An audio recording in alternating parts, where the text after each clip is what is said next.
Ngayon po kumakain kami ngayon. Evening na 10 o'clock. 10 o'clock in the evening, kakain kami ng dinner. Ulam namin sinigang na hipon. Ayan. Tapos may iced tea pa kami. Si Mimi, kumakain na siya ng hipon. Mi, hi ka sa camera. Makikita ito mga kamag-anak mo sa Pilipinas. Hi, TFC subscriber. Yan, tatanggalin. Ay, bakit? Tapos meron kami TFC. Oh. Kasi manswa eh. Yan po si Mimi, kumakain siya ng hipon. Dahil dati na-allergy siya. Yan, napakalaki po ang babae niya. Napaka 7-footer po yan pag nakita niyo sa personal. Siya po ang tunay na pinakamalaki dito.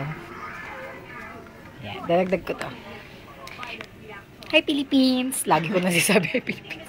Pagtuwid na, hi Kate! I miss you na. Bye-bye!